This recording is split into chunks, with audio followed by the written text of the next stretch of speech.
নিয়া ইব্রাহিম খলিলুল্লাহ ছুরি নিচে ধরো। ইব্রাহিমকে বুঝেই তবে কোরবানি হয়ে গেছে।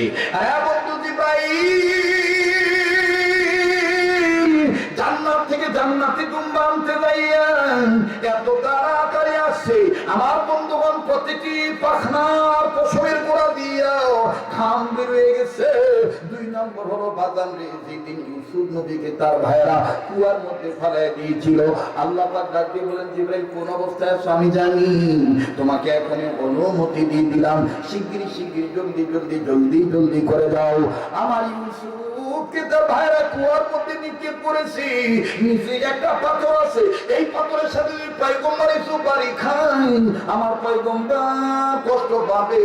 এই জন্য আমি আল্লাহ তুমি জিব্রাইলকে বলে দিলাম তোমার যতগুলি পাখনা আছে একটা পাখনার উপরে ইউসুফ নবীরে তুলার মতন পাখনাটা বানায়া দিতেছি, ওই পাখনাটার মধ্যে আমি আল্লাহ প্যারাসুটের কারবার দিয়ে দিব, ওরা ফালাইছে তুমি ইউসুফ করে আমার ওই হুকুমে হেফাজত করবা। ওই দিন পয়গম্বর ইউসুফকে তুলার মতন পাখনার উপরে নিতে যাইয়া জিব্রাইল আমিনের পশমের গোড়া দিয়া ঘাম বেরিয়ে গিয়েছিল। বাজান আমার জীবনে কোনোদিন আমি ওয়াজটা কোথাও করি নাই, আজকে 1 মাস আমার বন্ধুগণ করতেছি শুধু যুবকদের মাহফিল, আর আপনাদের কাছে কেমন যেন নতুন নতুন মজা লাগতেছে। কথা কোন ঠিক না ঠিক? আগেই বলছি পুরান চাউল ভাতে পারে। আমার বন্ধুগণ আমার ভাইরা খুব খেয়াল করে কথাগুলি শোনা চাই। ইউসুফ নবীর যেই দিন ইউসুফ নবীকে কুয়ার মধ্যে তার ভাইরা ফেলে দিয়েছিল, ওই দিন বাদাম ফিদের আস্তে আস্তে পশমের গোড়া দিয়ে ঘাম বের হয়ে গিয়েছিল। 3 নাম্বার মুসলমান ভাইরা রে আমার, তাইফের জমিনে যেই দিন আল্লাহ হাবিবকে আবু জাহেলের বুদ্ধিতে কাফেররা পাথর মারছিল, কালেমার দাওয়াত দেওয়ার কারণে, ইমানের দাওয়াত দেওয়ার কারণে মুসলমান ভাইরা আমার বন্ধুগণ গভীর মনোযোগী হয়ে শোনা চাই, একটু দিকটা নরম করে দিবেন বাবা। দেখেন তো দেখি নবীর মহাব্বতে 1 ফোঁটা চোখের পানি ফলাইতে পারেন কিনা। কান্না না আসলো কান্নার ভান ধরবেন, কান্নার অভিনয় করলো আল্লাহ মাফ করে দিবে। তাইফের জমিনে কালেমার দাওয়াত দেওয়ার কারণে আবু জাহেল লোক সকলকে বলে রাখলো আব্দুল্লাহ ছেলে মুহাম্মদ পাগল। এই পাগল নিজের বাপ দাদার ধর্ম ত্যাগ করিয়া আমাদের বাপ দাদার ধর্মের মুখে চুনকালি মাখিয়া লা ইলাহা ইল্লাল্লাহ দাওয়াত দিবে, দাওয়াত দেওয়ার জন্য পথ নিয়ে আসবে। তোমাদেরকে রেডি করে দিলাম, তোমরা মুহাম্মদ যখন লা ইলাহা ইল্লাল্লাহ দাওয়াত দিবে, ইমানের দাওয়াত দিবে, সৎকর্মের দাওয়াত দিবে, তখন তোমরা সবাই তাকে পাগল পাগল বলে চিৎকার দিয়ে দিয়ে পাথর মারবা। 2 লাইনের ছেলেগুলির দাঁড় করাইলো। বাগান রে আমার আপনার নবী এতিম নবী, নবীর মা নাই বাবা নাই। যখন আমার বন্ধুগণ কালেমার দাওয়াত দেওয়া শুরু করলো, কালেমার দাওয়াত যখন দেওয়া শুরু করলো, ইমানের দাওয়াত, সৎকর্মের দাওয়াত, আমলে সালের দাওয়াত যখন দিতে যাই, আবু জাহেল ইশারা দিয়ে বলতেছে মারো, ডাইনির ছেলেদেরকে বলে মারো, পাথর মারো। এইবার ডাইনির যুবকেরা পাথর মারা শুরু করলো। বাজানো পাথর মারতে যাইয়া যখন ডাইনির যুবকের পাথর মারা শেষ হইল, আবার বামের যুবকরা পাথর মারতে যাইয়া হঠাৎ করে কিছু যুবক বন্ধ হয়ে গেল। আবু জাহেল ডাক দিয়ে বলতেছে, ডাইনির ছেলেরা বলতেছে কিরে যুবক ভাইয়া, বামের যুবকেরা এই পাগল মুহাম্মদরে পাথর মারতে যায় ব্রেক করলি কেন? বাজান রে ওই বামের যুবকেরা কান দ্বারা ডাক দিয়ে কয়, কার চেহারায় পাথর মারবো রে? এই চেহারাটা দেখলে কেমন জানি কলিজায় মায়া লাগে। আবু জাহেল পিছন দিকে বুদ্ধি দিয়ে বলো, মায়া লাগার কারণ নাই, যারা মায়া লাগে তারা মাইরো না, আর যাদের মায়া লাগে না পাগল মুহাম্মদকে না মাইরা থাইবো না। আমার বন্ধুরে আমার আপনার নবীকে এতিম নবীকে ঝড়ে তুফানের মতন বৃষ্টির মতন পাথর মারা শুরু করলো। পাথর লাগতে লাগতে লাগতে লাগতে আল্লাহ রাসূলের সামনে যায়েদ বিন হারেসা রাদিয়াল্লাহু তাআলা আনহুর সামনে ছিলেন। ও বাজান হযরতে যায়েদ যখন নবীর সামনে দাঁড়ায় বললেন, আমার নবীর মা নেই বাবা নেই, আমার নবীকে তোমরা পাথর মাইরো না। মুসলমান বাইরে আমার নবীর একটা পাথর নবীর যখন কপালে লাগলো, এমন একটা জায়গায় চুক্কা পাথর লাগলো, নবী ঠাস করে আমার বন্ধুরে কপাল ফেটে গেল, রক্তগুলি ঝর্ণার পানির মতন প্রবাহিত হইতেছে, ঝিরঝির করে যখন রক্তের ফোঁটাগুলি গা বেয়ে নবীজি এমন ক্লান্ত হয়ে গেলেন, ডাক দিয়ে বললেন, জায়েদ রে, এরা কি জানে না আমি নবীর মা নাই, বাবা নাই? আমি তো এদের কাছে টাকা চাই নেই, পয়সা চাই নেই, এরা আমার এইভাবে পাথর মারতেছে। আমার বন্ধুরা রে, নবীজির গায়ে রক্ত পড়তে পড়তে গড়াইয়া গড়াইয়া নবীজি যে জুতা মুবারক পরেছিলেন, নাগরা সিস্টেমের নতুন জুতা, এই জুতার মধ্যে রক্ত পড়ে জমাট বেঁধে গেছে। আমার নবীজির জুতা যখন গায়ে খুলতে যায়, আল্লাহ নবী ডাকে বললেন, জায়েদ রে, জুতা টান দিলে কেমন জানি আমার কালি গায়ে লাগে। আল্লাহ নবী বেহুশ হয়ে গেলেন, একবার বেহুশ হয়ে যায়, আবার জ্ঞান ফেরার পর নবীরা আবার তার করে ছেলের পাথর মারে। বারবার বলে, আমগো নবীর মা নাই, বাবা নাই, এই মানুষটারে কি জন্য পাথর মারতেছে আমার জানা নাই। তিনবার নবীজি বেহুশ হইয়া যায়। আমার বন্ধুরারি, আল্লাহর নবী মুহাম্মদ সাল্লাল্লাহু আলাইহি সাল্লামের জ্ঞান যখন ফিরে, জিবরাইল আমিন হাজির হইয়া ঢাক দিয়ে বলে, আমার বাইরে জিবরাইলের কখন কখন পাখনা দিয়ে পশমের গোড়া দিয়ে ঘাম বেরিয়েছিল। এই কথা বলতে যে বাদান তাইফের কথাটা টেনে আনলাম। বাদানো কোনো দিকে কোনো নজর নাই, রক্ত যখন গড়ায় গড়া পড়তে যায়, আল্লাহ পাক ডাক দিয়ে কয়, জিবরাইল রে, আমার এই নিষ্পাপ নবী, মাসুম নবী, যারা না বানাইলে আমি তোরেও বানাইতাম না, আমি কিচ্ছুই বানাইতাম না। যিনি সৃষ্টির মূল হাবিবের রাসূল, এই মুহাম্মদের গায়ে রক্ত বের করে দিয়েছে তাইফের ছেলেরা। রক্ত গড়াইয়া গড়াইয়া এখন জুতা ভরে মাটিতে পড়তে চায়। সঙ্গে জিবরাইলের রক্ত যদি মাটিতে পড়ে যায়, আমি কিন্তু তাইফবাসীকে রাখবো না, আমি কিন্তু উলট পালট করে দিব, একাকার মেসাকার বানায় দেব। জিবরাইল আমিন ডাক দিয়ে বলে, মাহমুদ আমি কি করবো? আল্লাহ পাক ডাক দিয়ে বলতেছে, তুই যদি তাইফবাসীকে বাঁচাইতে চাস আমার পক্ষ থেকে, আমার হাবিবের গায়ে রক্ত যেন তাইফের মাটি স্পর্শ না করে, তোর পাটনাটা বিছায় দে, রক্তের ফোঁটা যেন তোর পবিত্র পাটনায় লাগে।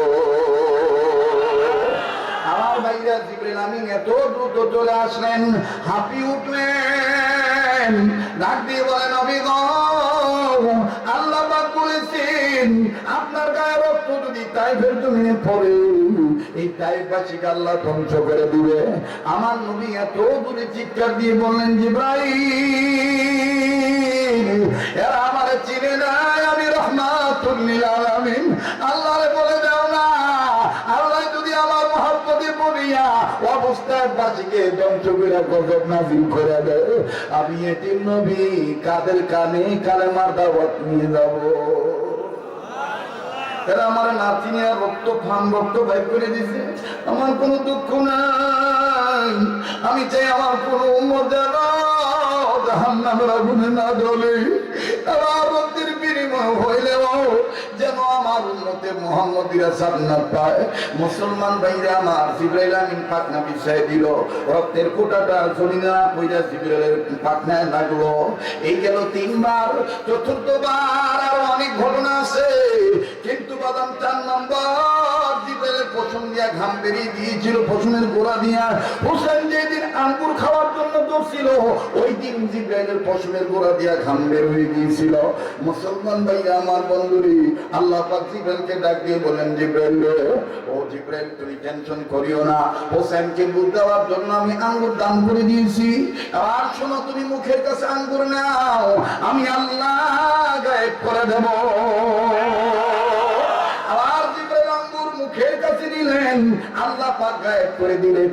আমার ভাইরা, জিবরাইল আমিন ডাক দিয়ে বললেন, নবী গো, এই হোসেন শুধু আপনার আপন নয়, আল্লাহর আপন নন, আজকে থেকে আমি জিবরাইলের আপন হয়ে গেল।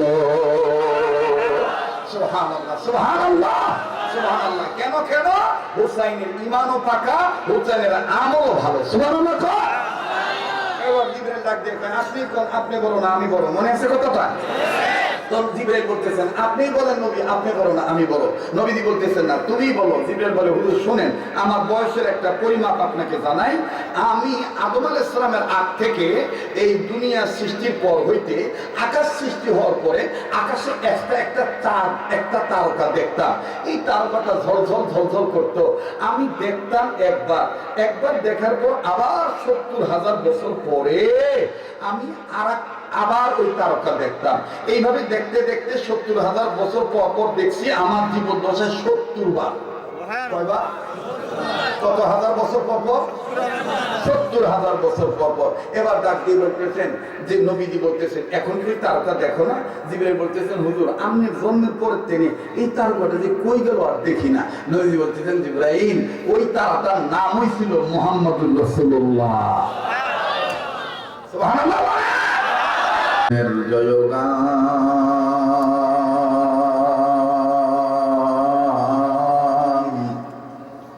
দিনের খাতিরে যেন কাতরে সর্বস্ব করিলেন দান। অর্ধ পৃথিবী করিত শাসন, তালি দেওয়া জামা গায়ে,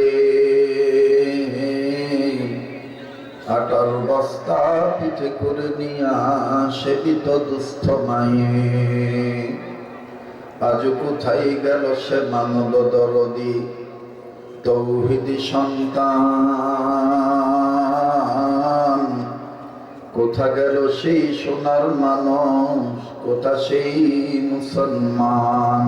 লা ইলাহা ইল্লাল্লাহ, জোরে লা ইলাহা ইল্লাল্লাহ, লা ইলাহা ইল্লাল্লাহ, জোরে লা ইলাহা ইল্লাল্লাহ, লা ইলাহা। আলহামদুলিল্লাহ। কালেমা তৈবা জোরে পড়তে কোনো সমস্যা আছে? তো সবাই জোরে জোরে কালেমা পড়েন। লা ইলাহা ইল্লাল্লাহ, লা ইলাহা ইল্লাল্লাহ, লা ইলাহা ইল্লাল্লাহু ইল্লাল্লাহ ইল্লাল্লাহু ইল্লাল্লাহ, লা ইলাহা ইল্লাল্লাহ, লা ইলাহা ইল্লাল্লাহ, জোরে লা ইলাহা। ভাইজান বদরে মদিনা আমরা কেমনে যাব জানি না, বলুন বদরে মদিনা আমরা কেমনে যাব জানি না। দয়া করো দয়াল আল্লাহ, দয়া করো দয়াল আল্লাহ, পুরো মনের বাসনা। লা ইলাহা ইল্লাল্লাহ, জোরে লা ইলাহা ইল্লাল্লাহ, আরো জোরে লা ইলাহা ইল্লাল্লাহ, লা ইলাহা ইল্লাল্লাহ, লা ইলাহা ইল্লাল্লাহ, লা ইলাহা। যার দিলে আছে আল্লাহর ভয়, আল্লাহ আল্লাহ সব সময় বলুন। যার দিলে আছে আল্লাহর ভয়, আল্লাহ আল্লাহ সব সময়। আহার নিদ্রা ভালো লাগে না, দুনিয়াদারি ভালো লাগে না, ভালো লাগে যে ইল্লাল্লাহ, লা ইলাহা ইল্লাল্লাহ, জোরে লা ইলাহা ইল্লাল্লাহ। বাইগো রিকশা চলে না চালক সারা, নৌকা চলে না মাঝি সারা, বলুন রিকশা চলে না চালক সারা, নৌকা চলে না মাঝি সারা। দুনিয়া চলে না আল্লাহ ছাড়া, জোরে দুনিয়া চলে না ছাড়া, জাকের চলে না জিকির ছাড়া। লা ইলাহা ইল্লাল্লাহ, লা ইলাহা ইল্লাল্লাহ,